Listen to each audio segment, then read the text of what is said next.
My name is Sharon. I met my husband Ryan through a mutual friend. Ryan was a very kind man, and we got married shortly after meeting. Our whirlwind romance led to a marriage just 3 months after we met, shocking our friends and family. But even now, 3 years into our marriage, we're living happily together. However, as with anything, there have been a few challenges. Since our marriage, the most difficult issue for me has been dealing with my mother-in-law. Her house is within walking distance from ours, but unless it's absolutely necessary, I try to avoid visiting. Why? Because she has a way of subtly bullying me when her husband and Ryan can't hear. This started the very first time I met her. When I went to introduce myself to my future in-laws, there was a moment when we ended up alone together. That's when she dropped her voice and asked me, "Sharon dear, where did you go to college?" I wondered if your educational background had anything to do with marriage, but when I told her where I went, she frowned and said, "Oh, I've never heard of it. You must have married Ryan for his money, didn't you?" I was so taken aback that I couldn't respond. I was shocked not only by her sudden, mean-spirited expression when Ryan and her husband weren't around, but also by what she said. Yes, Ryan is a doctor and a Harvard graduate. He probably has a lot of money, but we had decided to keep our finances separate. I had no idea how much money Ryan actually had. I thought it was strange that you got married after only 3 months. Listen here, Ryan is a gem. He's a doctor who graduated from Harvard. That's a big deal. Compared to that, I've never heard of your college. You must have gone to some third-rate university. If you married Ryan for his money, you should end it right now. I didn't marry him for his money. I truly want to be with Ryan. That's why I wanted to get married. Liar. You look like a fool. Can't bear the thought of someone like you having Ryan's child. Can you imagine a child with your stupid genes? The child would be pitiful, especially after I gave birth to such a smart son like Ryan. Don't worry, Ryan and I have decided not to have children. Ryan and I are both career-oriented. We're proud of our work, and when we decided to get married, we agreed not to have children. Despite her irritating comments, I managed to keep my anger in check and tell her our decision, which seemed to take her by surprise. "What?" she exclaimed, her eyes wide open. After a moment of stunned silence, she glared at me. "So, you're infertile, right?" "No, that's not it. We just decided not to have children." "Lies! It's unheard of for a married couple not to have children if they can. Ugh, why did Ryan decide to marry a woman like you? His life was perfect until now." In response to her lament, I found myself speechless. That's when I remembered Ryan confessing, during a family discussion, "Honestly, I don't really like my mom." Mother-in-law had always been more concerned about Ryan's education and career, rather than Ryan himself. Even then, mother-in-law was about to say something else, but as soon as father-in-law returned, she promptly switched back to her amiable self. When she said, "It's a pleasure to have a beauty like you, Sharon, in our home," with the same mouth she just used to insult me, it gave me the creeps. This mother-in-law, who plays the good wife and mother in front of father-in-law and Ryan, had been wearing this mask since marrying father-in-law. Although she seemed devilish, since mother-in-law kept her opposition to the marriage hidden, but remained cordial in public, Ryan and I were able to get married without a hitch. Even now, 3 years into our marriage, mother-in-law continues to secretly harass me.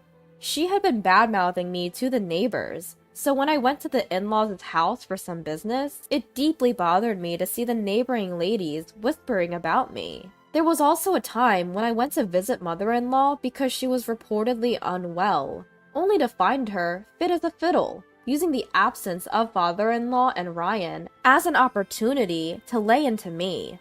She went on and on, saying things like, "Isn't it sad for Ryan to live with a fool like you, Sharon? I've heard that when the IQ gap is too great, conversation becomes impossible.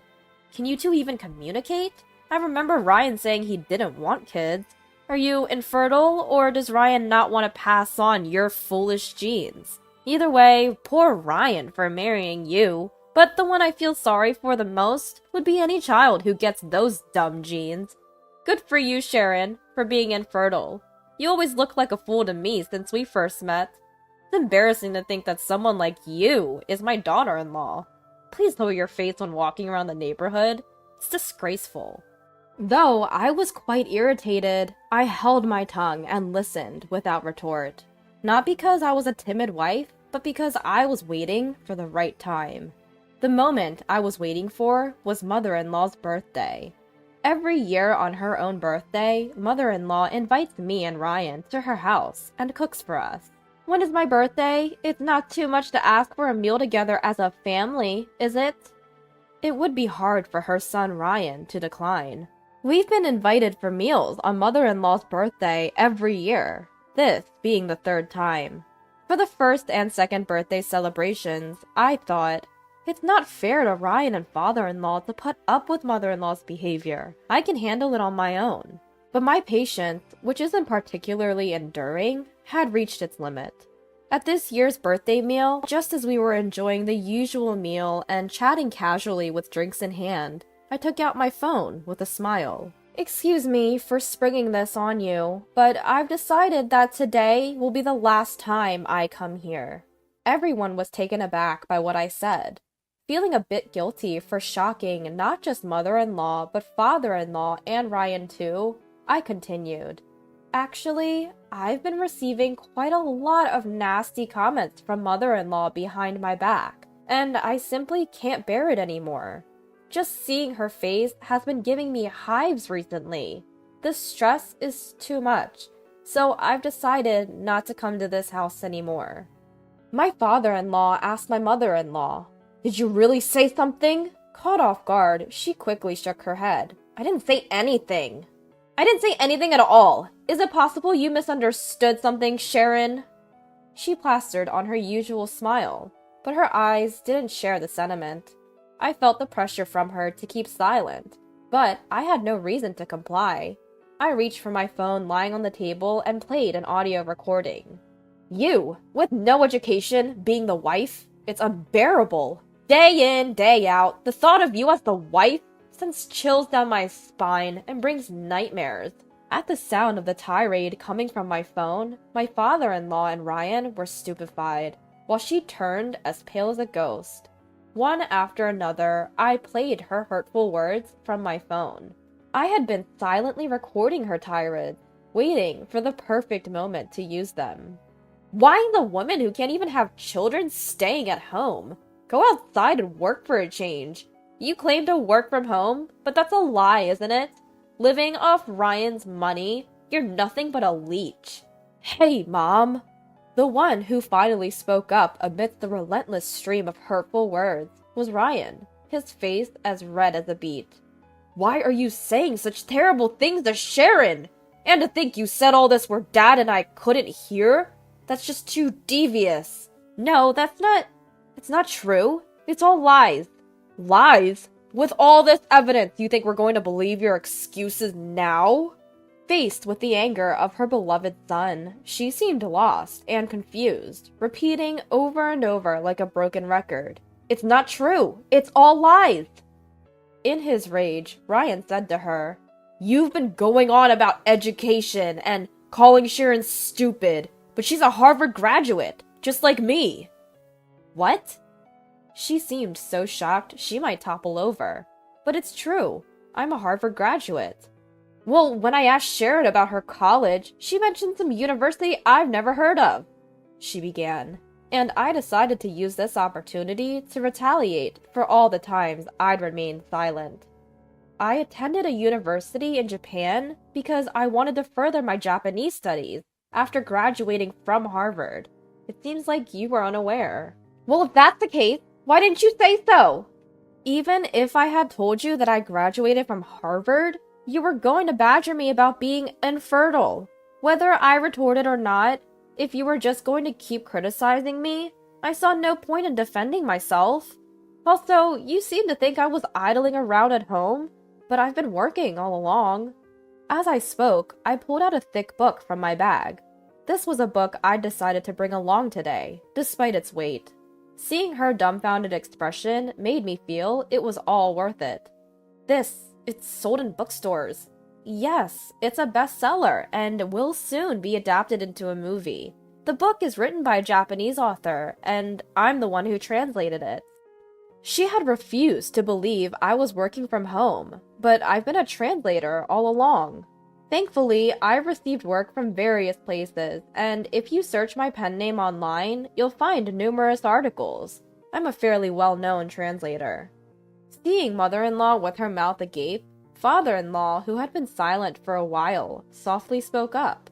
"Mother, there's something you need to say to Sharon." Huh? He means you need to apologize. I had no idea you could say such horrible things behind someone's back. Sharon, I'm sorry for not realizing this sooner. You must have had a hard time. Now, Mother, you should apologize too. Despite the fact that father-in-law, who did nothing wrong, was the first to apologize, prideful mother-in-law raised her shrill voice. No way! After all, I didn't know. I didn't know that Sharon was a Harvard graduate, or such a prominent translator. If I had known, I would have never said such awful things. Regardless of who Sharon is, she's the woman that Ryan chose. You should be treating her with respect. Education and career don't matter. If Sharon treats Ryan well, as parents, we should have no complaints. Mother-in-law, Ryan, and I were all taken aback by the usually quiet and gentle father-in-law's angry voice. Father-in-law glared at mother-in-law and urged her once more. Apologize. But mother-in-law, who would not bow to a daughter-in-law, declared, I've done nothing wrong, and retreated to her room. Go home for today. Sharon, I'm truly sorry. After father-in-law said this, Ryan and I decided to go home. When I apologized to Ryan for causing the situation, he replied, I'm sorry for making you endure this. I realized once again what a wonderful husband I have. That evening, the intercom rang insistently. When I went outside, a sobbing mother-in-law was hunched over, continuously bowing her head. I'm sorry. Please forgive me. Tell Dad to forgive me too, please.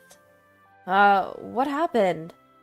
Just as I was recoiling from mother-in-law's pitiful state, father-in-law came running over, trying to get mother-in-law to stand up by saying, Stop it! It's disgraceful! Before the shocked us, mother-in-law said, Stop! I can't go home until I'm forgiven! And then uttered a shocking phrase. If I'm not forgiven, Dad will abandon me! A sighing father-in-law explained the situation. He had become disillusioned after seeing the true nature of mother-in-law, with whom he had spent many years. When mother-in-law persistently refused to apologize to me, father-in-law had told her, I didn't think you were like this. I don't have the confidence to continue living with you. That's why a crying mother-in-law had rushed over to our house. Sorry for causing a commotion. I'll take Mom home. Sharon, I'm truly sorry. Ryan, I'll contact you later about what will happen between Mom and Dad. Alright. No! No! As father-in-law forcefully took away the childishly protesting mother-in-law, Ryan, watching their retreating backs, had an expression of mixed disbelief and sadness. I found myself in a similar situation, seeing my mother-in-law shrink away. My in-laws fought for several months after that, but in the end, they divorced. My mother-in-law moved out of the house, apparently relocating to a small town in the countryside using the money she got from her ex-husband. Their squabbles could be heard all over the neighborhood. Whenever I passed by, the same local woman who had given me cold stares asked me what had happened to that house. I dismissed them briskly, saying, I don't know. I'm not obligated to provide gossip for their chit-chat. My father-in-law has been living independently since his divorce from my mother-in-law. He once told me, I was fooled by her in so many ways for such a long time. Perhaps she had been hiding many things from him, not just the fact that she was bullying me behind my back. Ryan accepted his parents' divorce right away. Ryan even expressed sympathy for his father, saying, I can't live with a person who can say such things to others. My mother-in-law tried to contact Ryan several times, but in the end, he blocked her number. He was tired of her constantly warning him not to be deceived by me every time she called. Having been abandoned by her husband and son, my mother-in-law is now renting a small room in a far-off town. She once told Ryan that she felt lonely in an unfamiliar place without any acquaintances, but Ryan dismissed it, saying, "It's your own fault that it's come to this." As for me, with my only problem, my relationship with my mother-in-law, now out of the picture, I feel a weight has been lifted off my shoulders. I continue to live a happy life with my kind husband, Ryan.